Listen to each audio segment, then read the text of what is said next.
Olá, sejam muito bem-vindos ao canal do Linux Camarada, que começa hoje. Esse é o primeiro vídeo do canal e para esse primeiro vídeo eu achei que seria interessante falar um pouco sobre o projeto, um pouco sobre mim, como isso tudo começou, um pouco da minha história com Linux e como que começou o Linux Camarada e o que o projeto tem hoje. Para quem não me conhece ainda, meu nome é Antônio, sou analista de sistemas, hoje eu trabalho com desenvolvimento, mas já trabalhei também com redes e com suporte. Curiosamente, eu tenho praticamente a mesma idade do Linux. O Linux foi lançado em 91, eu nasci em 92.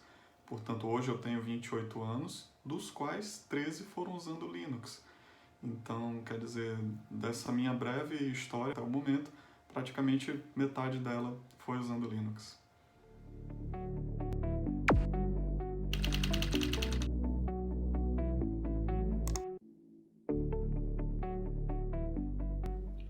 Para falar um pouco da minha história com Linux, eu achei interessante fazer alguns slides. Meu primeiro contato com Linux foi mais ou menos em 2004, eu não lembro bem o ano, mas foi graças a uma revistinha de informática que eu vi na livraria. Não foi exatamente essa, mas só para ilustrar, eu achei essa imagem aí na internet. Ela falava que vinha com o sistema operacional Linux 6.0 e com o Conectiva, uma distribuição Linux brasileira, um sistema operacional gratuito. E eu fiquei curioso porque até então eu só conhecia o sistema operacional Windows, né? Então para mim o Windows era sinônimo de sistema operacional. Então eu pensei, como assim sistema operacional Linux? Aquilo despertou minha curiosidade, eu estava sempre comprando dessas revistinhas, eu aprendi muita coisa com elas, e eu comprei a revistinha, levei para casa. Na época eu tinha um computador AMD K62, 233 MHz, com 32 MB de RAM, se não me falha a memória, Windows 98.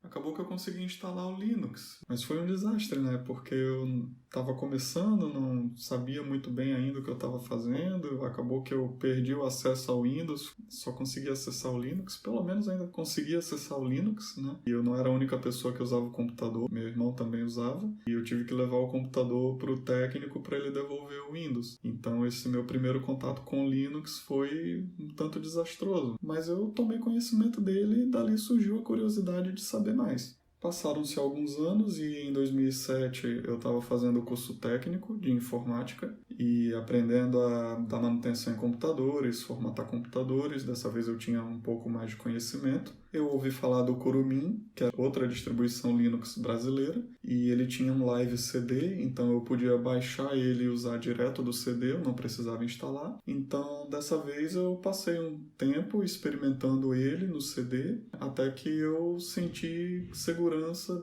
dessa vez de instalar ele no computador, e aí sim que eu comecei a usar o Linux todo dia. O Kurumin ele era interessante porque, embora ele fosse baseado no Debian, que é um sistema que não traz muitas personalizações, ele traz os programas um pouco secos, ele adicionava várias facilidades para o usuário final, para o usuário leigo.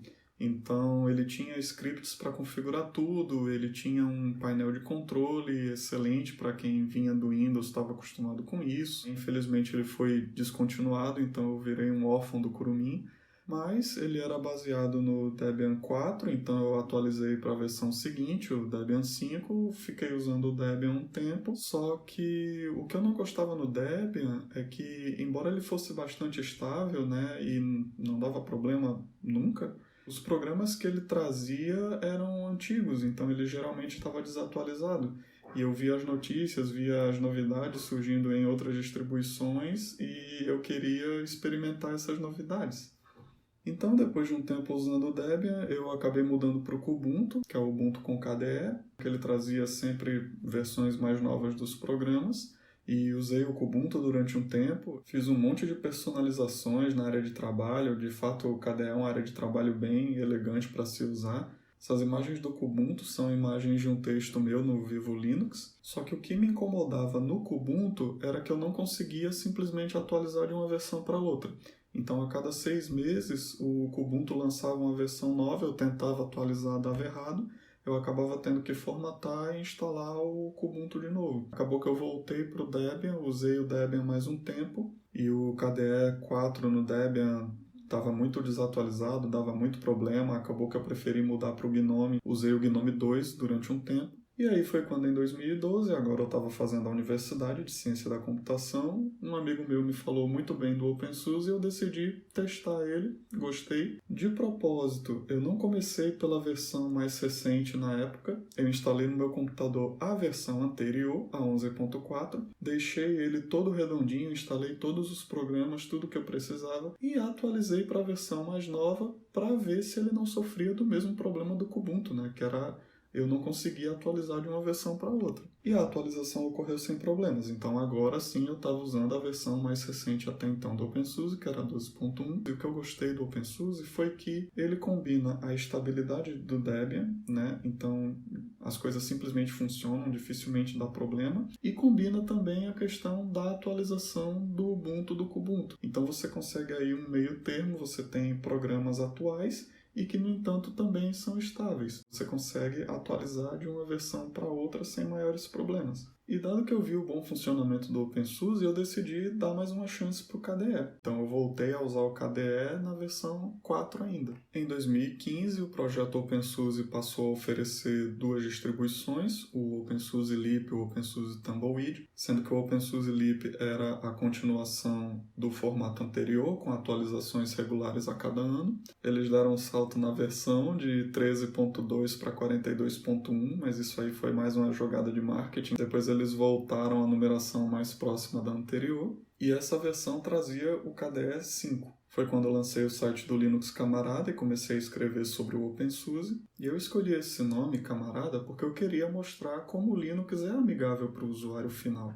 E Camarada com K, porque eu tinha vontade de fazer uma distribuição baseada no KDE, que era a área de trabalho que eu usava até então. Então, se você reparar nessa imagem, né, é comum os programas para KDE terem seus nomes iniciados com K.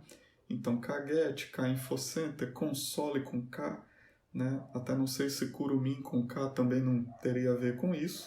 Mas aí aconteceu que nessa atualização para o KDE 5, várias coisas pararam de funcionar, eu me aborreci bastante com o KDE. Eu tenho a impressão que o pessoal do KDE, de tempos em tempos, eles reinventam a roda, sabe? Eles abandonam tudo o que eles tinham feito até então e fazem de novo. Parecido com a Microsoft, que de tempos em tempos lançam a versão nova do Windows e as coisas que funcionavam no Windows anterior param de funcionar no Windows novo. Daí eu instalei o GNOME no OpenSUSE e voltei a usar o GNOME de novo, dessa vez na versão 3, e tenho usado o GNOME desde então. O que eu acho do GNOME é que, embora ele tenha uma interface mais minimalista, mais simplista, ofereça menos opções de personalização, né, o KDE você consegue personalizar cada vírgula da interface gráfica, mas no GNOME as coisas simplesmente funcionam. Então eu tenho a impressão que o GNOME tem mais um processo de amadurecimento, né? Eles vão atualizando o ambiente, amadurecendo o ambiente, e eles quebram tudo, digamos assim, menos vezes que o KDE. Então, embora a maior parte da minha história como usuário de Linux eu tenha usado o KDE, eu deixei o KDE para trás e desde então eu tenho usado o GNOME. Aí o Linux Camarada já existia com K, continuou sendo Camarada com K. Quem sabe um dia, dependendo de como a área de trabalho o KDE evoluir, a gente lança uma edição do Linux Camarada com KDE e o K volta a fazer sentido, né? Então em 2019, no ano passado, né, eu estava usando o OpenSUSE Leap 15.1, eles voltaram para a numeração mais próxima da anterior, e esse tempo todo estudando sobre Linux, aprendendo, né? E eu tinha vontade de fazer minha própria distribuição para divulgar o Linux da maneira como eu uso, da maneira como eu vejo. Porque quando eu era usuário de Windows, eu fazia seleções de programas, montava um DVDzinho com os programas que eu considerava essenciais.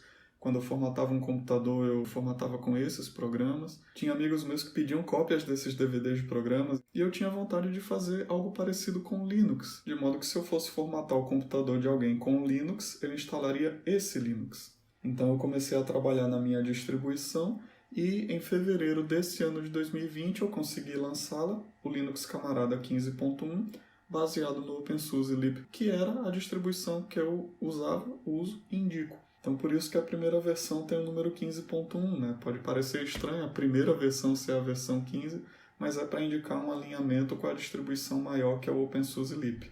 Depois saiu o OpenSUSE Leap 15.2 e, na sequência, nesse mês de setembro de 2020, o Linux Camarada 15.2.